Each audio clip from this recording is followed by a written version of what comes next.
Hello दोस्तों, स्वागत है एक बार फिर से हमारे YouTube चैनल पे जिसका नाम है ड्रीम टू लाइफ एजुकेशन। मेरा नाम है कमल और अपन रेशियो का आज नेक्स्ट पार्ट देखेंगे।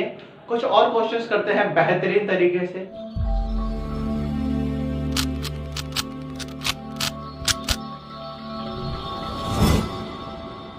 फर्स्ट क्वेश्चन क्या है स्टूडेंट? फर्स्ट क्वेश्चन आपसे कह रहा है कि पहली श्रेणी और दूसरी श्रेणी के किरायों का जो अनुपात है वो है 3:1। क्लियर है? तो देखो क्या लिखा हुआ है कि एक है फर्स्ट क्लास, ठीक है, और एक है सेकंड क्लास। फर्स्ट क्लास और सेकंड क्लास इनके जो किरायों का अनुपात है वो है 3:1। ठीक है स्टूडेंट, वो क्या है? 3:1। इसके बाद आगे कह रहा है कि और उनमें सफर करने वाले यात्रियों का अनुपात क्या है? उनमें सफर करने वाले यात्रियों का अनुपात है 1:50। इसका मतलब क्या है कि अगर फर्स्ट क्लास में एक पैसेंजर ट्रेवल कर रहा है तो सेकंड क्लास में 50 पैसेंजर ट्रेवल कर रहे होंगे। ठीक है ना? और इसका मतलब क्या है 3 और 1 का? इसका मतलब है कि अगर फर्स्ट क्लास का किराया सपोज 3 रुपए है तो सेकंड क्लास का 1 रुपए होगा। समझ में आई कि नहीं ये वाली बात? क्लियर है ना? तो अब ये देखो, अब मुझे एक बात बताओ बहुत सिंपली कि अगर फर्स्ट क्लास में 3 रुपए किराया है, ठीक है, सपोज हम मान लें कि 3 रुपए ही किराया है और एक जना ही ट्रेवल कर रहा है, तो वो कितने रुपए देगा? 3 रुपए। बहुत सिंपल सी बात है, अगर एक यात्री है और वो 3 रुपए ही देगा, इसका मतलब टोटल किराया तो 3 ही होगा। इसी तरीके से अगर 50 पैसेंजर ट्रेवल कर रहे हैं सेकंड क्लास में और वो सब 1 रुपया दे रहे हैं सपोज, तो 50 जने 1 रुपया देंगे, इसका मतलब टोटल 50 रुपए हो जाएंगे। ठीक है ना? तो इसका मतलब है कि फर्स्ट क्लास वाले 3 रुपए दे रहे हैं और सेकंड क्लास वाले 50 रुपए, तो दोनों मिलके कितने देंगे? दोनों मिलके देंगे 53 रुपीज। ठीक है ना? दोनों मिलके देंगे 53 रुपीज। लेकिन क्वेश्चन में बहुत क्लियरली कहा गया है कि वो दोनों मिलके 53 रुपीज नहीं, वो दोनों मिलके एक दिन में, किसी एक दिन में 1325 रुपए देते हैं। ठीक है ना? तो हमसे ये पूछा गया है स्टूडेंट कि जो सेकंड क्लास है, सेकंड क्लास में कितने पैसेंजर ट्रेवल कर रहे हैं। इसका मतलब देखो यहां पर 53 की वैल्यू कहां पर है? यहां पर 53 की वैल्यू है ये, तो इसका मतलब 1 की वैल्यू देंगे यहां से सिंपली 25। ठीक है? और हमसे पूछा क्या गया है कि सेकंड क्लास में कितने पैसेंजर ट्रेवल कर रहे हैं। इसका मतलब एक की वैल्यू आ गई है 25 की। अगर मैं 50 की वैल्यू निकाल दूं, अगर मैं 50 की वैल्यू निकाल दूं तो यहां से मुझे ये पता पड़ जाएगा कि सेकंड क्लास में कितना ट्रेवल कर रहे हैं। तो अगर एक की वैल्यू 25 है तो यहां से 25 की वैल्यू जाएगी 25 मल्टीप्लाई बाय 50 और ये सिंपली निकल के जाएगा इतना। इसका मतलब सेकंड क्लास में पक्का 1250 लोग ट्रेवल कर रहे होंगे। समझ में आया स्टूडेंट? चलो नेक्स्ट क्वेश्चन की तरफ चलते हैं। नेक्स्ट क्वेश्चन क्या कह रहा है? नेक्स्ट क्वेश्चन कह रहा है हमसे कि एक रेल की पहली और दूसरी श्रेणियों का किरायों का अनुपात है 4:1। ठीक है ना? कितना है? 4:1। क्लियर है? और क्या कह रहा है? और उनमें जो यात्री ट्रेवल कर रहे हैं उनका जो रेशो है वो है 1:40। इसका मतलब क्या है स्टूडेंट? ये है किराए का अनुपात। ठीक है ना? ये तो फेयर है, किराए का अनुपात है। और ये क्या है? कितने पैसेंजर ट्रेवल कर रहे हैं। तो अब मुझे ये बताओ आप लोग सब मिलके कि अगर सपोज जो फर्स्ट क्लास है उसका किराया अगर 4 है और एक ही जना ट्रेवल कर रहा है तो पक्का 4 रुपए ही देगा। इसी तरीके से अगर सेकंड क्लास का जो किराया है 1 है और 40 जने ट्रेवल कर रहे हैं तो पक्का वो 40 रुपए दे रहे होंगे। ये बात समझ में आ गई स्टूडेंट? अब देखो मैं आपको यहाँ पर एक बहुत अच्छी सी बात और बताता हूं। देखो कैसे कि यहाँ पर ये तो रेशियो आ गए। अब देखो स्टूडेंट, अगर इधर से इधर वाले हम एक दूसरे से काट सकते हैं, इसका मतलब यहाँ 4 लिखा है या 40 लिखा है, तो हम इसको सिंपली कट कर सकते हैं। देखो ये हो जाएगा 4 1 जा 4, 4 एकम 4 और ये 4 से कट गया 10 बार। ठीक है ना? देखो आंसर इससे भी आएगा, जब 4 और 40 मानेंगे तो आंसर उससे भी आएगा। लेकिन मैं सबसे शॉर्ट तरीका बताऊंगा, सबसे शॉर्ट कैसे कर सकते हैं इसको, ठीक है ना। तो मैंने क्या समझाया कि यहां से और यहां एक अगर नंबर कट हो रहे हैं तो हम काट देंगे, ये हर बार होगा, हर चैप्टर में होगा, हर क्वेश्चन में होगा, जहां जहां कटते हैं हम उसे काट सकते हैं। तो अब यहां पर सिंपली बचा है 1, यहां पर भी बचा है 1, और 1 को 1 से मल्टीप्लाई करेंगे तो यहां पर आएगा 1। इसी तरीके से यहां पर 1 है और यहां पर 10 है, इन दोनों को मल्टीप्लाई करेंगे तो 10। इसका मतलब क्या है कि अगर फर्स्ट क्लास में सपोज 1 रुपए मिल रहे हैं फर्स्ट क्लास से, तो सेकंड क्लास से हमें 10 रुपए मिल रहे होंगे। क्लियर है, यही तो हो रहा है बात कि यहां से अगर 1 रुपए मिल रहे हैं तो यहां से 10 रुपए मिल रहे हैं, तो दोनों मिला के हमें पक्का 11 रुपए मिल रहे होंगे। लेकिन क्वेश्चन में यही कहा गया है कि 11 रुपए नहीं, किसी एक दिन 11 रुपए नहीं 1100 रुपए मिलते हैं। तो यहां पर देखो ये सिंपली कट गया, 11 से एक बार और ये 11 से 100 बार। तो यहां से 1 की वैल्यू कितनी आ गई स्टूडेंट, यहां से 1 की वैल्यू दोस्तों आ गई है 100। और हमसे ये पूछा गया कि ये बताओ कि फर्स्ट क्लास है उसमें पैसेंजर कितने थे। पैसेंजर, ये स्टूडेंट पैसेंजर थे ना, ये तो पैसेंजर थे, ये क्या था, किराया, ठीक है ना, ये था किराया और ये थे पैसेंजर। तो हमसे यही पूछा गया है कि बताओ पैसेंजर कितने थे। तो पैसेंजर कितने थे, यहां पर देखो पैसेंजर फर्स्ट क्लास में 1 थे, इसका मतलब अगर मैं 1 की ही वैल्यू निकाल दूं तो मेरा आंसर आ जाएगा। और देखो ये 1 की ही वैल्यू, इसका मतलब पक्का वहां पर 100 पैसेंजर ही रहे होंगे। समझ में आई बात। दिस इज वेरी टुच्चू टाइप ऑफ क्वेश्चन, बहुत इजी है यार, इस टाइप के क्वेश्चन बहुत फ्रिक्वेंटली एग्जाम में आते रहते हैं, आपको आने चाहिए ये वाली बातें, ठीक है ना। चलो नेक्स्ट क्वेश्चन की तरफ चलते हैं। तो अगला सवाल आप लोगों की स्क्रीन के सामने ये रहा। तो ये कहा गया है यदि एक कारखाने में मजदूरों की संख्या में कटौती जाती है 15:11, क्या इसका मतलब ये नहीं है कि अगर पहले 15 वर्कर थे तो अब सिर्फ 11 रह गए हैं। अरे बोलो भाई, यही तो बात है कि अगर पहले 15 पैसेंजर थे तो अब सिर्फ 11 रह गए हैं। क्लियर है, कटौती हो गई है। और एक और खास बात है क्या कि पहले अगर उनकी सैलरी 22 थी, कितनी थी स्टूडेंट, 22, अगर उनकी पहले जो सैलरी थी 22 थी तो वो अब कट के हो गई है 25। कितनी हो गई, सॉरी कट के नहीं, बढ़ के, इस बार तो बड़ी है। उनकी जो व्यक्ति थे वो तो कम हो गए हैं, लेकिन उनकी सैलरी बढ़ गई है, 22 से 25 हो गई है। तो ये बोला गया कि अब बताओ उनका अब रेशियो क्या बैठ रहा है, उनकी जो सैलरी बढ़ी है या घटी है उनका अनुपात क्या है, ठीक है ना। तो वो देखते हैं, देखो तो हम कैसे कर सकते हैं इसको, मैंने बताया आप लोगों को, अगर इधर से इधर कट रहा है तो हम काट देंगे। तो देखो ये 11 से 2 बार कट हो गया है, और ये 5 से 3 बार, और ये 5 से 5 बार, और कुछ कट नहीं हो रहा है, ठीक है ना। तो यहाँ पर 3 को 2 से गुणा करा तो 6, और यहाँ पर तो 1 है ना, 1 को 5 से गुणा करा तो 5। इसका मतलब अब उनकी जो सैलरी है अगर पहले 6 थी तो अब घट के 5 रह गई है। तो क्वेश्चन में यही पूछा गया था कि घटी हुई मजदूरों का अनुपात बताओ। तो देखो 6:5। क्लियर है, आई बात समझ में, ठीक है ना। अब उनकी जो मजदूरी है पहले 6 थी और अब 5 रह गई है। नेक्स्ट क्वेश्चन की तरफ चलते हैं।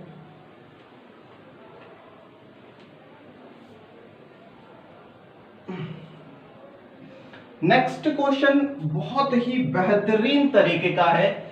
यहां पर लिखा गया है कि 3 संख्याएं हैं और उनका अनुपात है 1:2, है ना, 1/2, रेशो 2/3, रेशो 3/4। क्या अनुपात है, 1/2, 2/3 और 3/4।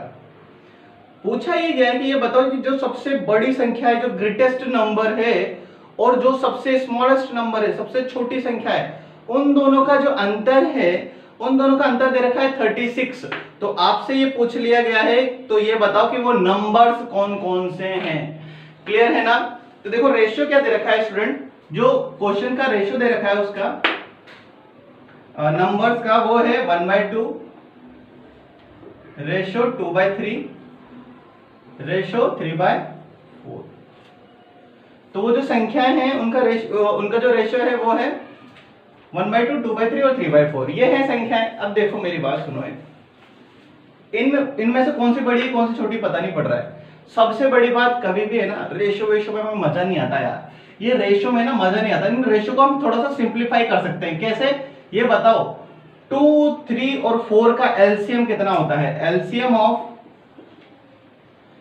2, 3 और 4, 2, 3, 4 का एलसीएम कितना होता है? तो ये तो बच्चा भी बता देगा, जो 5th क्लास में होता है ना, वो भी बता देगा कि भैया भैया इसका जरूर पक्का पक्का 12 ही एलसीएम होता है। ठीक है ना, 12 ही एलसीएम होता है। तो मैं क्या करूंगा, ये जो नीचे वाले नंबर से हमेशा इस तरीके से क्वेश्चन कर रहा है स्टूडेंट, रट लो, घोट लो, पी लो, हमेशा इस तरीके से क्वेश्चन होते हैं। जब भी रेशियो अगर फ्रैक्शन में आए ना, तो उसको फ्रैक्शन से हटा देना, सबसे पहला यही ऑब्जेक्ट होना चाहिए आपका कि उसे रेशियो से हटा दे। तो मैं देखो, अगर मैं यहाँ पर 12 से मल्टीप्लाई करूं तो क्या यहाँ पर भी करना पड़ेगा और यहाँ पर भी करना पड़ेगा। रेशियो यही तो कहता है कि अगर यहाँ पर 12 से मल्टीप्लाई किया है आपने, तो यहाँ पर भी 12 से मल्टीप्लाई कर दो, कोई दुख नहीं है रेशियो को। और यहाँ से भी 12 से मल्टीप्लाई कर दो, ठीक है ना, यहाँ पर भी 12 से मल्टीप्लाई कर दो, कोई तकलीफ नहीं है रेशियो को। तो देखो इससे मजा कितना आ जाएगा। देखो ये कितने बार कट गया, सिंपली 6 टाइम। ये यहाँ पर कट गया 4 टाइम, और जब 4 और 2 को गुणा करेंगे आपस में तो ये आ जाता है 8। और ये यहाँ से कट गया 3 बार, और 3 को 3 से गुणा करेंगे तो 9। तो यहाँ से हमें बहुत अच्छी सुंदर सी संख्याएं आ गई कि वो संख्या क्या थी, 6, 8, 9। तो आप बता सकते हो इसमें सबसे छोटी कौन सी है? सबसे छोटी है 6 और सबसे बड़ी है 9। अरे यही तो है, सबसे छोटी 6 है, सबसे बड़ी 9 है। और इन दोनों के बीच में अंतर कितना है स्टूडेंट्स? जल्दी बताओ दोस्तों, 6 और 9 में अंतर है 3 का। लेकिन क्वेश्चन में कहा गया है कि इनका अंतर 3 नहीं 36 है। तो ठीक है भाई, इसको हम 36 के बराबर रख देते हैं। तो ये कट गया 3 से एक बार और ये कट गया 3 से 12 बार। तो यहां से 1 की वैल्यू आ गई है 12। हमसे पूछा गया है कि बताओ वो संख्याएं क्या थी भाई। तो अगर 1 का मान 12, 1 का मान 12, तो 6 का मान क्या हो जाएगा, 72। अरे बोलो ठीक है ना। देखो ना, बहुत इजी है। अगर कोई एक चीज है जो 12 रुपए की है और आपको 6 चीजें लेके आनी है, तो आप 72 रुपए तो देके आओ गए। आई बात समझ में? तो 1 की वैल्यू 12, तो 6 की वैल्यू 72। इसी तरीके से अगर 1 की वैल्यू 12, तो 8 की वैल्यू यहां से कितनी आ जाएगी स्टूडेंट? यहां पर डायरेक्टली इसको 8 से मल्टीप्लाई कर देंगे इसको, तो 96। और इसी तरीके से 1 की वैल्यू 12, तो 9 की वैल्यू कितनी आ जाएगी, 108, क्योंकि 12 9 में 108 होता है। अरे आता है ना पहाड़ा? नहीं आता तो याद कर लेना, ठीक है ना। तो यहां पर किसकी वैल्यू निकल गई? दो संख्याएं क्या थी एक्चुअल में? वो संख्या थी 72, 96 और 108। क्लियर है ना? नेक्स्ट क्वेश्चन की तरफ बढ़ चले।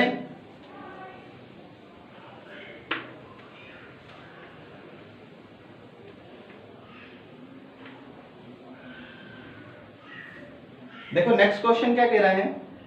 तो देखो स्टूडेंट, यहां पर कहा गया है कि जो 555 रुपए हैं वो ए बी सी को किस रेशियो में बांटने थे स्टूडेंट? देखो यहां पर लिखा है 1/4,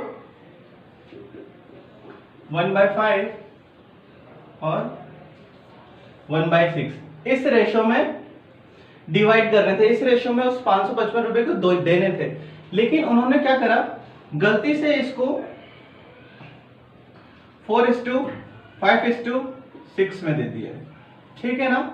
555 रुपए थे उसको इस अनुपात में देना था, लेकिन उन्होंने गलती से किस में दे दिया, इस अनुपात में दे दिया। तो देखो बस क्या करना है, मैंने आपको क्या समझा था सबसे पहले कि जो फ्रैक्शन होना, फ्रैक्शन ये जो बटे बटे है ना, उसमें मजा नहीं आता। तो इसको सिंपली पहले सॉल्व कर लो। किससे करेंगे आपको पता है? तो ये बताओ, नीचे वाले का एलसीएम ले लेंगे। तो नीचे वाले का एलसीएम कितना जाएगा? एलसीएम ऊपर को लेना है 4, 5 और 6 का। तो यहां से एलसीएम कितना जाएगा स्टूडेंट? इसका एलसीएम कितना जाएगा? 4, 5 और 6। तो देखो सबसे बड़ा नंबर लो, ठीक है ना। सबसे बड़े नंबर की टेबल बोलनी है। सबसे बड़े नंबर की टेबल बोलोगे और अगर इन दोनों का भी डिवाइड चला गया तो वही हमारा एलसीएम होता है। जैसे कि मैं बोलता हूं कि 6 का सबसे बड़ा 6 है, 6 का स्क्वायर होता है 12। तो जो 12 है उसमें 4 से भाग जा रहा है, लेकिन क्या 5 का जा रहा है? तो आंसर होगा नहीं। तो 12 हमारा एलसीएम नहीं होगा। इसी तरीके से आगे बढ़ते चलेंगे।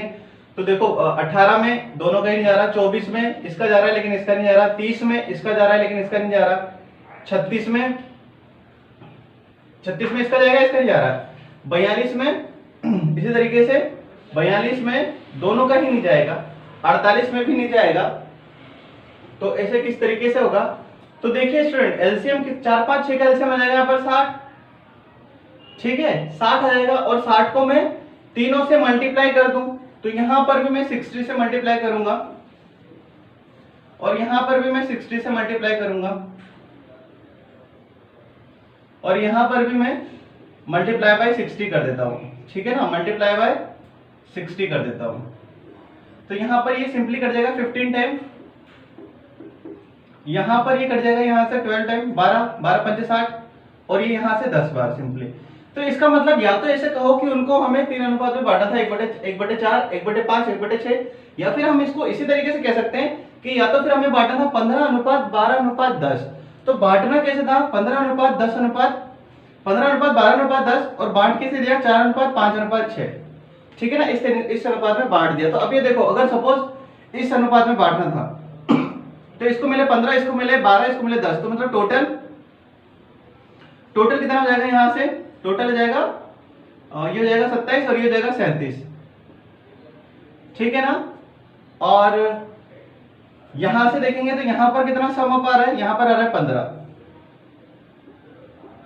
अब देखो कैसे करते हैं इस क्वेश्चन को, समझो बात की गहराई को। देखो बांटे तो उसने 555 रुपए ही, तो यहां पर 37 बांट दिए और यहां पर 15 बांट दिए, ऐसे थोड़ी हो सकता है, बांटे तो उसने सेम ही होंगे। तो हमें इन दोनों नंबर्स को सेम करना होता है। तो देखो वैसे तो इन दोनों का एलसीएम है, इन दोनों का मल्टीप्लिकेशन है, ठीक है। तो अगर मैं इसको यहां से 15 से मल्टीप्लाई कर दूं और यहां 37 से मल्टीप्लाई कर दूं तो देखो बराबर हो जाएगा। देखो 37 मल्टीप्लाई बाय 15 और यहाँ 15 मल्टीप्लाई बाय 37, बात तो एक ही होती है, ठीक है ना। तो अगर मैंने यहाँ पर 15 से मल्टीप्लाई किया है तो मैं यहाँ पर भी 15 से मल्टीप्लाई करूंगा, यहाँ पर भी 15 से मल्टीप्लाई करूंगा और यहाँ पर भी 15 से मल्टीप्लाई करूंगा। इसी तरीके से अगर मैंने 37 से मल्टीप्लाई करा है तो यहाँ पर भी मैं 37 से मल्टीप्लाई करूंगा, यहाँ पर भी मैं 37 से मल्टीप्लाई करूंगा और यहाँ पर भी मैं 37 से मल्टीप्लाई करूंगा, ठीक है ना। तो इसका मतलब ये है स्टूडेंट कि जो सी है, देखो सी ये है ए बी सी, सी को मिलने कितने चाहिए थे? सी को मिलने चाहिए थे 150 रुपए, है ना। देखो ना इन दोनों को मल्टीप्लाई करोगे तो 150 ही तो आएगा 150 रुपए, क्लियर है। लेकिन उसको मिल कितने गए? इतने मिल गए हैं उसे, कितने? 37 मल्टीप्लाई बाय 6। तो इसको कर लेंगे सॉल्व, तो ये कितना आ जाएगा? 222। इसको कितने ज्यादा मिल गए? मिलने चाहिए थे उसको 150 और मिल गए 222। तो यहां से हम निकाल लेंगे यार कितना ज्यादा मिल गया इसको। तो यहां से आ जाएगा सिंपली, इसमें से इसको घटाना है तो ये 2 और ये 7 और ये 0। इसका मतलब उसको 72 रुपए ज्यादा मिल गए। बोलो समझ में आई बात? देखो कैसे पता पड़ा, क्योंकि देखो इसको आपस में मल्टीप्लाई करेंगे और 17 और 15 आपस में मल्टीप्लाई करोगे तो यहाँ पर कर लेते हैं 17 और 15, तो 15 सत्ते कितना होता है? कितना था? 105। तो 5 ये रहा और 10 यहाँ गए और 15 दिया 45, 45 में 10 जोड़े तो 55। तो देखो यहाँ पर जब इसको यहाँ पर मल्टीप्लाई किया और यहाँ पर भी करेंगे तो ये भी 555 आ जाएगा। इसका मतलब ये है स्टूडेंट कि देखो यहाँ पर मल्टीप्लाई किया तो 555, इसका मतलब यहाँ पर जो 15 से मल्टीप्लाई कर रहे हैं तो यहाँ पर सच में ही उसको 150 रुपए मिलने थे और सच में उसे कितने ज्यादा मिल गए? 72 ज्यादा मिल गए, इसका मतलब 222 मिल गए। तो यहाँ पर इसका आंसर होगा 72। मैं एक बार फिर से समझाता हूँ, करना क्या है, फ्रैक्शन को पहले ऐसे सिंपली सॉल्व कर लेना है, उसके बाद यहाँ पर सम अप करेंगे। दोनों टाइम पे तो बांटा तो 555 ही, इसलिए इस नंबर को हम बराबर करेंगे। तो इसको मैंने 15 से मल्टीप्लाई कर दिया, इसको मैंने 37 से मल्टीप्लाई कर दिया, तो ये सेम आ गए, ठीक है ना। अगर यहाँ करा है तो यहाँ भी करेंगे, यहाँ करा है तो यहाँ भी करेंगे। तो उसको मिलने चाहिए थे 150 लेकिन मिल गए 222, तो कितने ज्यादा मिल गए? 72। क्लियर है ना। तो इस तरीके से क्वेश्चन हो जाएगा। नेक्स्ट क्वेश्चन की तरफ चलते हैं। तो चलिए दोस्तों देखो नेक्स्ट क्वेश्चन क्या कह रहा है दोस्तों कि एक जो दरोगा बाबू हैं, पुलिसमैन है, एक चोर के पीछे भागते हैं, ठीक है ना। तो मैंने यहाँ पर एक चोर लिख दिया है और एक पुलिस लिख दिया है, क्योंकि मुझे पुलिस को हिंदी में समझ में नहीं आता है इसलिए मैंने इंग्लिश में लिख दिया है पुलिस, ठीक है ना। तो अब देखो यहाँ पर क्या क्या हो गया है कि अगर जो चोर है वो 10 कदम चलता है तो चोर के नीचे लिख देंगे हम 10। चोर अगर 10 कदम चलता है तो दरोगा जो है, जो हमारे दरोगा बाबू हैं, पुलिसमैन, आप में से कोई बनेगा, है ना। वो 8 कदम चलता है, यही तो बात है, ठीक है। और जो दरोगा जी के जो कदम है ना, दरोगा जी के 5 कदम, तो मतलब मैं इसके नीचे लिख रहा हूं, दरोगा जी के 5 कदम चोर के 7 कदमों के बराबर है। तो चोर के, तो मतलब मैं चोर के नीचे ही लिख देता हूं, ठीक है ना। अब हमसे पूछा गया है कि ये बताओ उनके चालों का अनुपात। तो स्टूडेंट आपको कुछ नहीं करना है, बहुत इजी है। यहां से इस तरीके से तीर चलाना है, इट्स ऑल अबाउट तीर। तो यहां से इस पे तीर चलाओ और यहां पर इससे तीर चलाओ। तो देखो 5 से 10 मल्टीप्लाई हुआ तो ये हो गया 10, सॉरी 5 से 10 मल्टीप्लाई हुआ तो 50, और यहां पर 7 से 8 मल्टीप्लाई होगा तो ये हो गया 56, ठीक है। तो यहां पर क्या होगा स्टूडेंट, इसका मतलब चोर और पुलिस की जो चालों का अनुपात है वो आ गया 50:56। तो देखो 50 और 56 है, लेकिन देखो ये कट रहे हैं तो इनको हम और काट देंगे जहां तक कट रहा है। तो ये 2 से कट रहा है 25 बार और ये 2 से कट रहा है 28 बार। तो आंसर क्या होगा, आंसर होगा ये कि चोर और पुलिस की चालों का जो अनुपात होगा वो होगा 25:28। क्लियर है। नेक्स्ट क्वेश्चन की ओर बढ़ चले। तो देखो नेक्स्ट क्वेश्चन बहुत बढ़िया है, बहुत बढ़िया। ये क्वेश्चन मैंने लिया है टॉम एंड जेरी से। तो देखो यहां पर क्या कह रहे हैं कि एक टॉम भैया है, अरे टॉम एंड जेरी जानते हो, और जेरी, ठीक है ना। तो यहां पर कहा गया है कि टॉम जेरी का पीछा कर रहा है और जब टॉम 8 कूद लगाता है, तो टॉम के नीचे मैं 8 लिख दूं क्योंकि टॉम ही तो 8 कूद लगा रहा है। तो अपने जो जेरी है वो 6 कूद लगाता है, ठीक है ना, 6 कूद लगाता है। परंतु टॉम जितनी दूरी 7 कूद में तय करता है उतनी ही दूरी जेरी 5 कूद में तय कर लेता है। तो वापस से आपको क्या बताना है कि उनकी चालों का अनुपात। तो कैसे करना है यार, मैंने बता दिया था आपको, सिर्फ तीर चलाने इस तरीके से। ये तीर चला दिए तो 5 को 8 से मल्टीप्लाई करेंगे तो ये आ जाएगा सिंपली 40, और जब इसको इससे मल्टीप्लाई करेंगे तो 7 6 42, तो यहाँ पर आ जाएगा 42, ठीक है ना। और हम इसको अगर कट हो रहा है तो काटेंगे, तो ये कट हो रहा है 20 बार और ये कट हो रहा है 21 बार। तो यहां से हमें पता पड़ गया कि टॉम एंड जेरी का चालों का अनुपात क्या होगा, 20:21। आई होप आपको समझ में आ गया होगा, बहुत इजी था यार, ठीक है ना। तो अगर आपको ये लेक्चर समझ में आया तो आप प्लीज लाइक करें, शेयर करें और सब्सक्राइब करें। Thank you and press the bell icon.